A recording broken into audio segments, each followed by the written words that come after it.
When Inosuke was first introduced, most of us probably thought, damn, this guy's insane. But also, yo, that flexibility is kinda cool. The way he uses flexibility as part of his fighting style makes it look powerful instead of just stretching. And honestly, in calisthenics and gym culture, flexibility is usually the forgotten child. Everyone talks about strength, size, or skills, but being flexible? Not so much. So in this video, I'm going to show you how you can start your backbending journey and how you can unlock some of that Inosuke wildness yourself. And here's what we will cover today. We start with safety.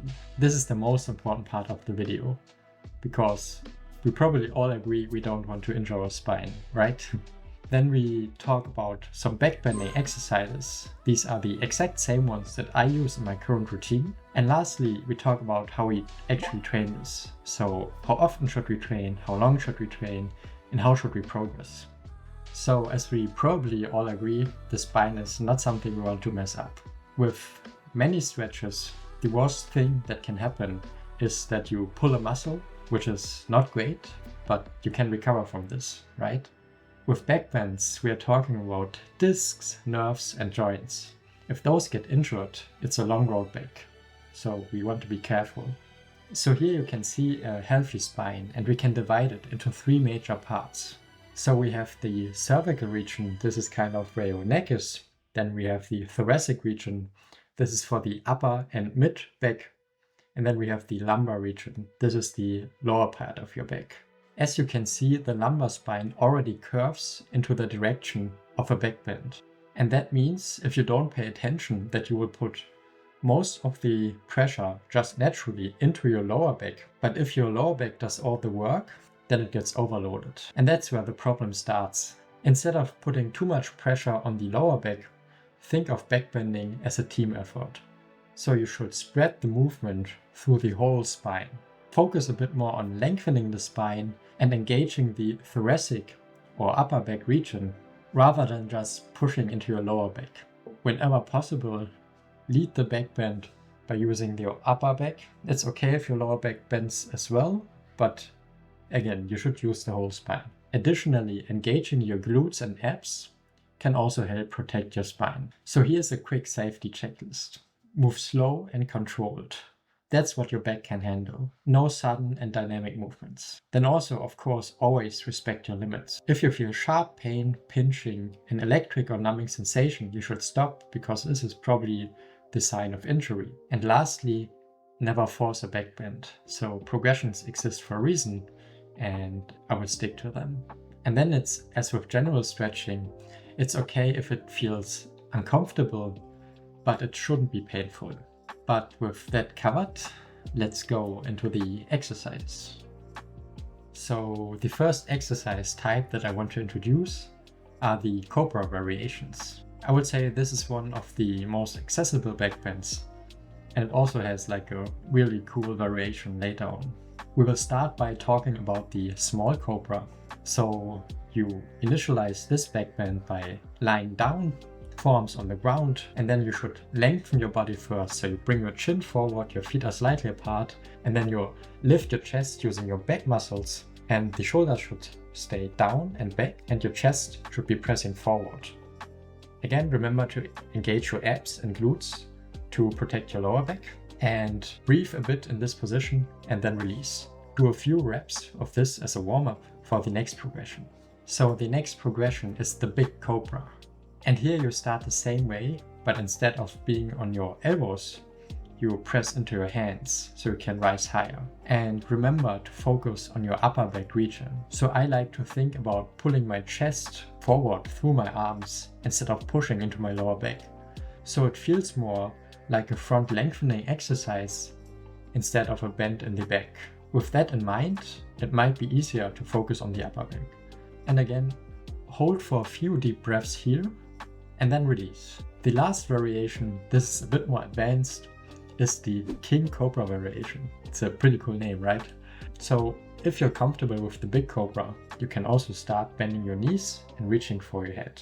And this will just give you a well-rounded stretch and also a pretty cool pose. The next exercise progression that I want to talk about is the bridge.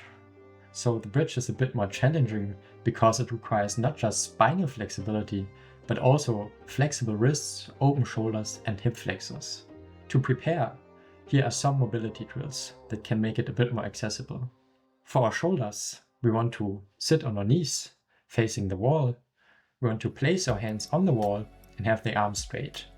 Then we arch our back and push our shoulders into the wall. The lower we go with our hands, the harder it gets. For the wrists, again, we sit down on our knees. This time our hands are on the ground, palms facing down, the fingers should face towards you, and then we can gently lean back into the wrist stretch. For the hip flexors, we go into a deep lunge, and then we reach for the back of our foot and gently pull it towards us. And then lastly, for the spine, the cobra progressions that we just talked about will help for this. We don't have to have a new exercise for this one. So now we also have some progressions for the bridge itself that can help us unlock it. So we can start with a half bridge, where our hands are supporting our lower back. If this is easy, then we go on to the head bridge. Here we are on our head, but we are still supporting with our arms, so that the neck doesn't have all the weight of the body. And then we can go on to the full bridge with straight arms. And from here you can go narrower and narrower with time. Okay, and the last exercise type I want to talk about are standing back extensions. And this is one of my favorite exercises because it isolates the upper back really well. For this exercise you should have a slight posterior pelvic tilt, so the lower back doesn't take over.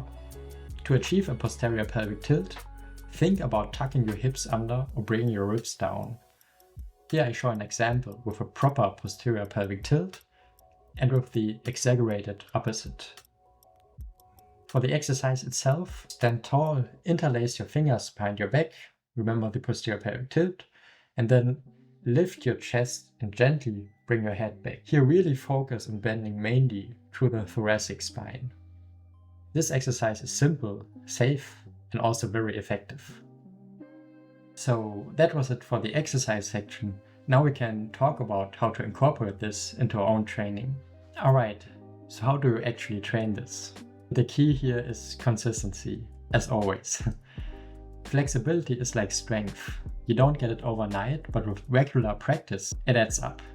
So I would recommend training these exercises 3 to 4 times a week. And it doesn't even have to be a long session. It also can just be like 10 or 15 minutes. That's what I've been doing the last few months. And then for the duration, I would recommend using the exercise that I showed you in the video and do 3 to 5 sets of each. And one set is holding the position for 5 deep breaths. This should probably be between 20 and 40 seconds. And we also talked about the progressions. So start with the easier variations, and only when you feel comfortable, you should go on to the next. Another thing that's really important for your training is to incorporate a warm-up. And a warm-up could just be like doing shoulder rotations, some push-ups, some of the small cobras, so just get your body warm. And this will help you prevent injury, and it will also make the backbends a lot easier in the session. Lastly, I want to talk about the mindset because this is also important. So don't chase deeper backbends every time. Focus on good form instead. So your chest should come forward, you should lengthen the spine, you should be able to breathe calmly. And also remember, as with everything else in life, you will have good days and bad days. So don't feel frustrated if you have a session where you don't feel as flexible as before. That's totally normal, and it might be different in the next session already. And that's your starter guide to backbending. Stay consistent, train safely, and over time your flexibility will improve. If you want, I can make a follow-along routine with all these exercises, so let me know in the comments. Thanks for watching, wishing you a great training and a bit of Inosuke's wildness. Cheers!